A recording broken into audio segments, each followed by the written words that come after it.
നമസ്കാരം, എല്ലാവർക്കും എൻ്റെ യൂട്യൂബ് ചാനലിലേക്ക് സ്വാഗതം. ഞാൻ ഇന്ന് ചെയ്യാൻ പോകുന്നത് വീട് പണിയെ കുറിച്ചിട്ടാണ്. വീട് പണി മുടങ്ങിക്കിടക്കുന്നു, അതിന്റെ എന്താണ് കാരണം, അതാണ് നമ്മൾ നോക്കുന്നത്. എനിക്കൊരു പേഴ്സണൽ റീഡിംഗ് വന്നിട്ടുണ്ടായിരുന്നു. അപ്പൊ അപ്പോഴാണ് എനിക്കൊരു ജനറൽ റീഡിംഗ് ഇട്ടാൽ കൊള്ളാം എന്ന് തോന്നി. നാക്കുടക്കുന്നു, സോറി. പിന്നെ എനിക്ക് ഇൻസ്റ്റഗ്രാമിൽ എൻ്റെ റീഡിങ്സ് കാണുന്നവരോടാണ് പറയാനുള്ളത്. അതുപോലെ തന്നെ യൂട്യൂബിലെ ആളുകളോടും പറയാനുണ്ട്. ഇൻസ്റ്റഗ്രാമിൽ ഞാൻ ചെയ്യുന്ന റീഡിങ്സ് എല്ലാം ഞാൻ യൂട്യൂബിലാണ് ചെയ്യുന്നത്. അതിന്റെ കഷ്ണങ്ങളാണ് ഞാൻ ഇൻസ്റ്റഗ്രാമിൽ ഇടുന്നത്. അപ്പൊ ഇൻസ്റ്റഗ്രാമിൽ കാണുന്നവര് വീഡിയോസ് മുഴുവൻ കാണാൻ പറ്റില്ല അതിനകത്ത്. അപ്പൊ അത് എവിടെ നിങ്ങൾക്ക് റീഡിംഗ് മുഴുവൻ കാണാം എന്നുള്ള ഡീറ്റെയിൽസ് ഞാൻ ആ ഇൻസ്റ്റഗ്രാം വീഡിയോയുടെ ഡിസ്ക്രിപ്ഷനിൽ മെൻഷൻ ചെയ്തിട്ടുണ്ട്. അത് വായിച്ചാൽ നിങ്ങൾക്ക് ഡീറ്റെയിൽസ് കിട്ടും. പിന്നെ യൂട്യൂബില് ഷോർട്സ് ആയിട്ട് ഞാൻ ചെറിയ കഷ്ണങ്ങളായിട്ട് വീഡിയോസ് ഇടുന്നുണ്ട്. അത് എൻ്റെ ഈ വീഡിയോ കൂടുതൽ ആൾക്കാർ കാണാൻ വേണ്ടിയിട്ടാണ്. അപ്പൊ ആ ഷോർട്സ് ചെറിയ കഷ്ണങ്ങളായിട്ട് ഇടുന്നതിന്റെ താഴെ ഞാൻ ലിങ്ക് ഡീറ്റെയിൽസ് നിങ്ങൾ ഇവിടെ ക്ലിക്ക് ചെയ്താല് നിങ്ങൾക്ക് റീഡിംഗ് മുഴുവനായിട്ട് ഇന്ന സ്ഥലത്ത് കാണാൻ പറ്റുമെന്നുള്ള ഡീറ്റെയിൽസ് ഇട്ടിട്ടുണ്ട്. അപ്പൊ ഒരു ചെറിയ കൺഫ്യൂഷൻ ഉണ്ട് ആൾക്കാർക്ക് വീഡിയോ കാണുമ്പോൾ. അതാണ് ഞാൻ അതിന്റെ ഡീറ്റെയിൽസ് പറഞ്ഞേട്ടാ, സോറി. അറിയുന്നവർക്ക് അറിയാം, അറിയാത്തവർക്കായിട്ട് പറഞ്ഞതാണ്. ഓക്കെ, അപ്പൊ നമുക്ക് റീഡിങ്ങിലേക്ക് പോകാം. ഓറക്കിൾ മെസ്സേജ് വെച്ചാണ് നമ്മൾ തുടങ്ങുന്നത്. എന്തുകൊണ്ടാണ് നിങ്ങളുടെ വീട് പണിയിൽ തടസ്സങ്ങൾ ഉണ്ടാകുന്നത്? ഞാനിതിപ്പോ 3ാമത്തെ പ്രാവശ്യമാണ് റീഡിംഗ് തുടങ്ങുന്നത്. ഓരോ കാര്യങ്ങൾ പറഞ്ഞിട്ട് ഇതിനകത്ത് റീഡിങ്ങിൽ തന്നെ തടസ്സം ഉണ്ടാവുന്നു. ഭഗവാനേ, ഓം നമഃ ശിവായ, ഓം നമഃ ശിവായ, ഓം നമഃ ശിവായ. അപ്പൊ ഇവിടെ നമുക്ക് ഓറക്കിൾ മെസ്സേജ് വരാൻ പോകുന്നത് നിങ്ങളുടെ വീട് പണിക്ക് എന്തുകൊണ്ടാണ് തടസ്സം, എന്താണ് നിങ്ങളുടെ വീട് പണിയെ കുറിച്ച് അറിയേണ്ടത്, അതിന്റെ കാര്യങ്ങളെ കുറിച്ച് എന്താണ് അറിയേണ്ടത്. എല്ലാവരുടെയും ആഗ്രഹമാണ് ഒരു വീട് എന്ന് പറഞ്ഞ, സ്വന്തമായിട്ടൊരു വീട്, അല്ലെ? അപ്പോ അത് വലിയൊരു പണിയാണ്. അതും അതിൻ്റെതായ സമയത്ത് മാത്രം നടക്കുന്ന ഒരു കാര്യമാണ് സ്വന്തമായിട്ടുള്ളൊരു വീട്. നമുക്ക് നോക്കാം. ഒരു കാർഡ് ഓൾറെഡി വന്നിട്ടുണ്ട്.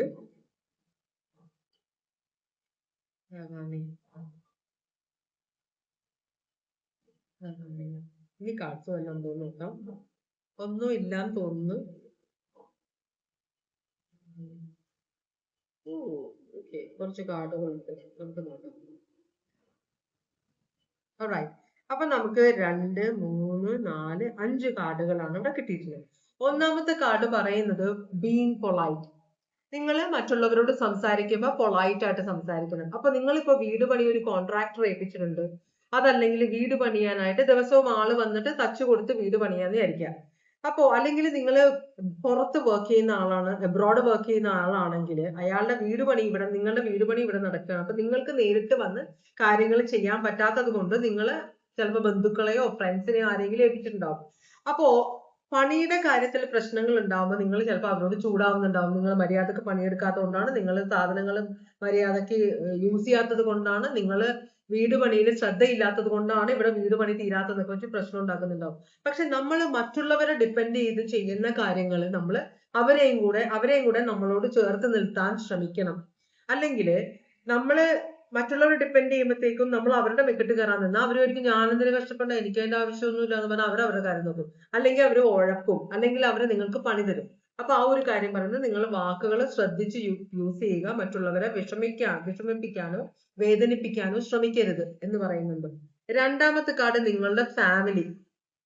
അപ്പോ നിങ്ങളുടെ ഫാമിലിക്ക് ചിലപ്പോൾ നിങ്ങളുടെ ഇഷ്ടത്തിനാരും വീട് വെക്കുന്നത്. നിങ്ങൾ വിവാഹം കഴിച്ച ഒരു ഭാര്യയോ ഭർത്താവോ നിങ്ങളുടെ പൈസ കൊണ്ടാണ് വീട് വെക്കുന്നത്. പക്ഷെ നിങ്ങളുടെ മക്കൾക്കും ഭർത്താവിനും, അല്ലെങ്കിൽ ഭാര്യയ്ക്കും മക്കൾക്കും, അല്ലെങ്കിൽ നിങ്ങളുടെ ബന്ധുക്കൾക്ക്, അച്ഛനും അമ്മ, ആരൊക്കെങ്കിലും നിങ്ങളുടെ കൂടെ താമസിക്കാൻ പോകുന്നവർക്ക് ഇതിനെക്കുറിച്ച് അഭിപ്രായങ്ങൾ ഉണ്ടെങ്കിൽ നിങ്ങൾ അത് ശ്രദ്ധിക്കുന്നില്ല. അതിന്റെ ആവശ്യമൊന്നുമില്ല. എന്റെ പൈസ കൊണ്ടാണ് ഉണ്ടാക്കുന്നത്, എന്റെ ഇഷ്ടം. എനിക്ക് പണ്ട് മുതലേ എനിക്കൊരു വീട് വെക്കണം എന്ന് പറഞ്ഞാൽ ഞാൻ അതിന് ആദ്യം പ്ലാൻ ചെയ്ത് വെച്ചിട്ടുണ്ട്, അതിനപ്പുറത്തേക്ക് ഇല്ല.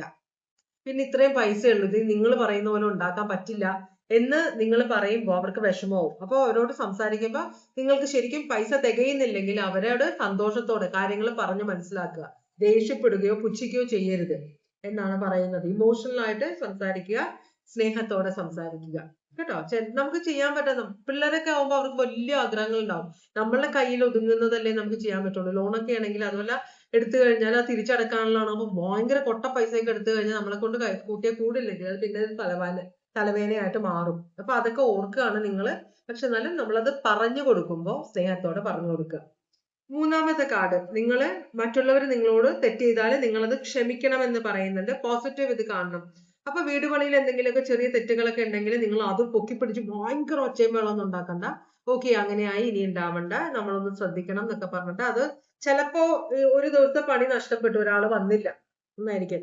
അപ്പൊ എല്ലാത്തിനും ഓരോ സമയമുണ്ട്, എല്ലാം നിമിത്തമാണ്. അപ്പൊ അന്ന് ചിലപ്പോ പണി നടക്കണ്ടെന്നായിരിക്കാം.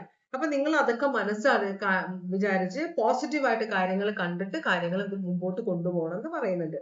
അടുത്ത കാർഡ് പറയുന്നത് നിങ്ങൾ എന്ത് ചെയ്യുമ്പോഴും ആത്മാർത്ഥമായിട്ട്. ചിലർ എന്ത് ചെയ്യുന്ന വെച്ചാൽ വീട് പണി ഞാൻ ഏൽപ്പിച്ചിട്ടുണ്ട്, എനിക്ക് ഇനി അവിടെ പോകാനുള്ള സമയമൊന്നുമില്ല, വീട് പണിത് കഴിയുമ്പോൾ അങ്ങോട്ട് ചെല്ലാം എന്നൊരു ഉദ്ദേശം. അപ്പൊ നിങ്ങളുടെ 100% ഇതിനകത്തില്ല. നിങ്ങൾ പൈസ കൊടുത്തു, സ്ഥലം കണ്ടു, പൈസ കൊടുത്തു, പണിത് വെച്ചോളൂ, ഞാൻ വന്ന് താമസിച്ചോളാം, അതപ്പോ നിങ്ങളുടെ എനർജി അവിടെ ഇല്ല.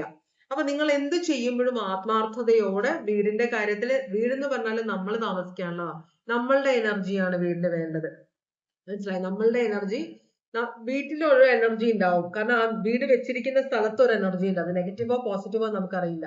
അതുകൊണ്ടാണ് നമ്മൾ വാസ്തു നോക്കുന്നതും വെഞ്ചരിക്കുന്നതും മുസ്താദുമാരെ വിളിച്ചിട്ടൊക്കെ ജപിപ്പിക്കുന്ന എല്ലാം ചെയ്യുന്നത് അതുകൊണ്ടാണ്. പൂജ ചെയ്യുന്നതെല്ലാം അതുകൊണ്ടാണ്. കാരണം എനർജീസ് പോസിറ്റീവ് ആയിട്ട് വരണം. നമുക്ക് വർഷങ്ങളോളം നിൽക്കേണ്ട വീടാണ്, നമുക്ക് താമസിക്കേണ്ട വീടാണ്. അപ്പൊ നിങ്ങൾ അതെല്ലാം ശ്രദ്ധിക്കണം എന്ന് പറയുന്നുണ്ട്. ആത്മാർത്ഥമായിട്ട് ഒരു വീട് പണി ചെയ്യുന്നതിന് മുമ്പ് എന്തൊക്കെ ചെയ്യണം, വീട് പണി നടക്കുമ്പോൾ നിങ്ങൾ നിങ്ങളുടെ എത്രത്തോളം ഇൻവോൾവ്മെന്റ് വേണം, അതൊക്കെ നിങ്ങൾ ശ്രദ്ധിക്കണം എന്ന് പറയുന്നത്.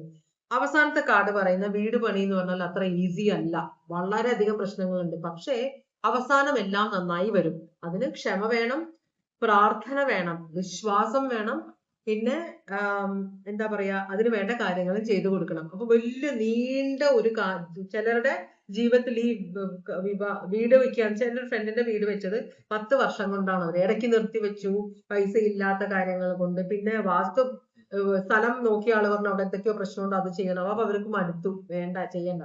പിന്നെ എന്തോ ഒരു വാശി തോന്നി അവരെല്ലാം കൂടെ വെച്ച് കഴിഞ്ഞപ്പോ നല്ല അടിപൊളി വീടാണ്, നല്ല ഐശ്വര്യമുള്ള വീടാണ്. അപ്പൊ 10 വർഷം കൊണ്ടാണ് അവരത് ചെയ്തെടുത്തത് കേട്ടോ. അപ്പൊ അങ്ങനെ ചിലരുടെ ജീവിതത്തിൽ അങ്ങനെ വരും. അപ്പൊ ഇതൊക്കെയാണ് നിങ്ങളുടെ വീടിന്റെ പണിക്ക് നടക്കുന്ന കുറെ കാര്യങ്ങൾ, അതിനിടയിൽ നടക്കുന്ന കുറെ കാര്യങ്ങളെ കുറിച്ചാണ് ഓറക്കിൾ മെസ്സേജ് പറഞ്ഞത്. ഭഗവാനെ താങ്ക് യു. അപ്പൊ നമുക്കിനി നോക്കാം എന്താണ് തടസ്സമായി നിൽക്കുന്നത്. ചാരോ എന്താ പറയുന്നതെന്ന് നമുക്ക് നോക്കാം. നിങ്ങളുടെ വീട് പണിക്ക് തടസ്സമായിട്ട് നിൽക്കുന്നത് എന്താണ്?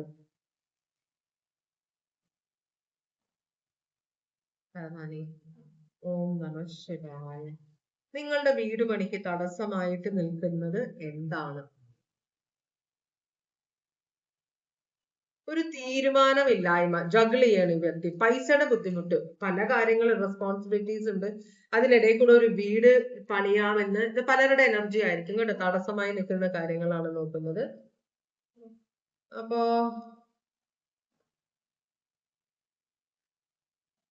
ചിലപ്പോൾ ലോണൊക്കെ കിട്ടിയ പൈസ കൊണ്ട് വേറെ കുറെ കാര്യങ്ങളും ചെയ്യേണ്ടി വന്നിട്ടുണ്ടാവും. എന്നാലും മാറ്റി വെച്ചിരുന്ന പൈസ കൊണ്ട് പല കാര്യങ്ങളും ചെയ്യേണ്ടി വന്നു എന്നാണ് പറയുന്നത്.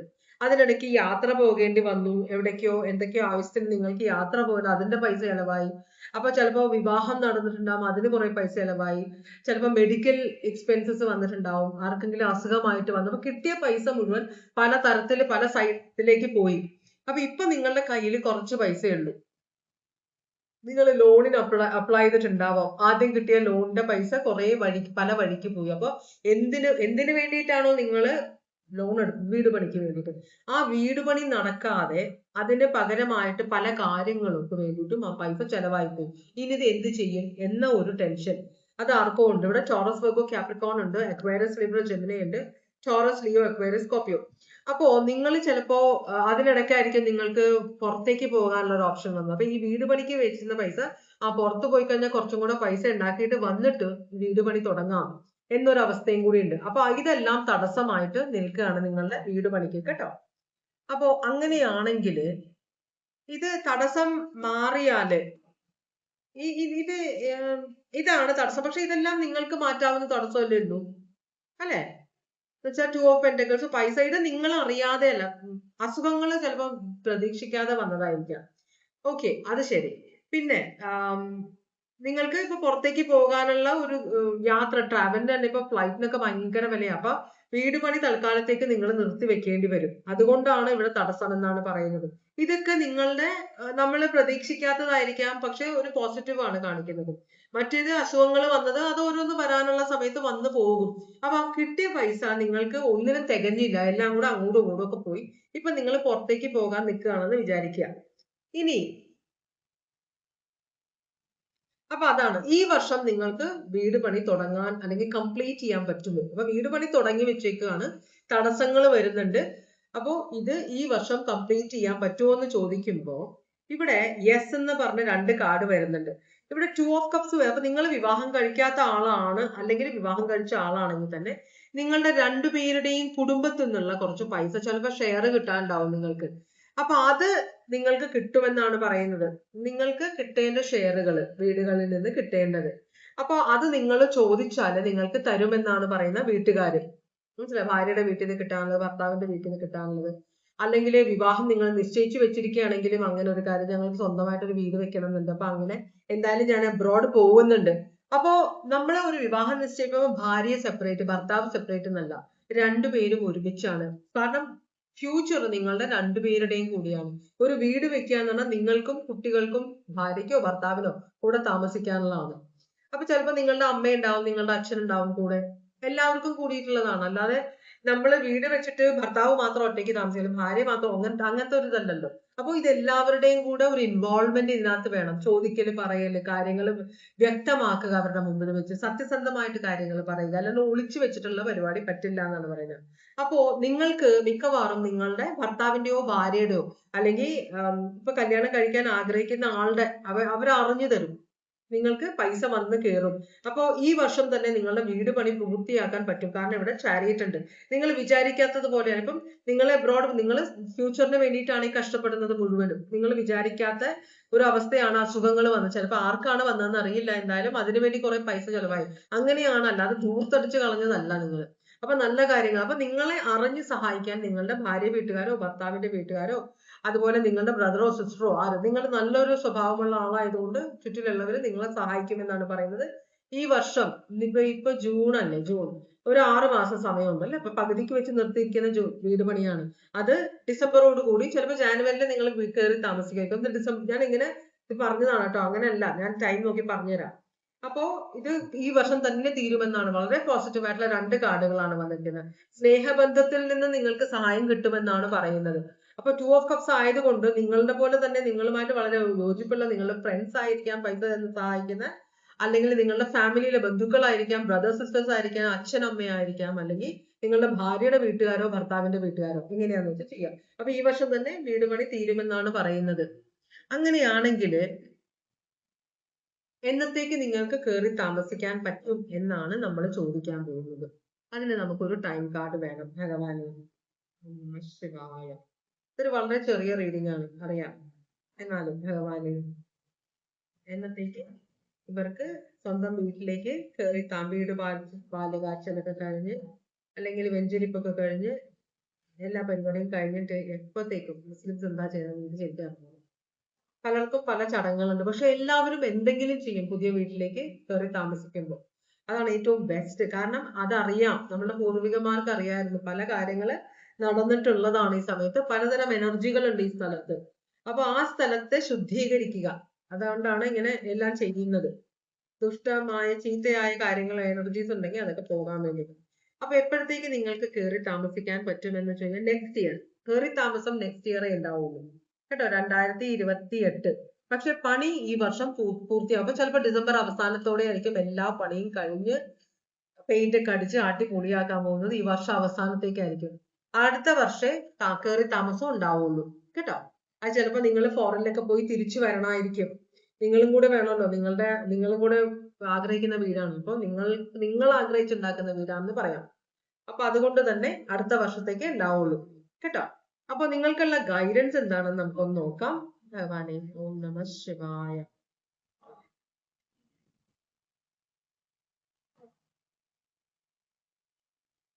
മൂന്ന് കാർഡുകളാണ് വന്നത്. 6 ഓഫ് സ്വർഡ്സ് റിവേഴ്സ്, 2 ഓഫ് സ്വർഡ്സ്. ഇവിടെ നിങ്ങളുടെ ഒരു ഇൻഡിസിഷന്റെ ഒരു കാര്യം, നമ്മളൊരു കാര്യം നമ്മൾ എന്താണെന്നറിയോ, നമ്മൾ രണ്ട് മനസ്സുള്ളവര് ഒരു തീരുമാനം എടുക്കാൻ ബുദ്ധിമുട്ടുള്ളപ്പോഴാണ് പ്രശ്നങ്ങൾ മുമ്പോട്ട് പ്രശ്നമായിട്ട് പോയിക്കൊണ്ടിരിക്കുന്നത്, ഒരു അവസാനം കാണാത്തത്.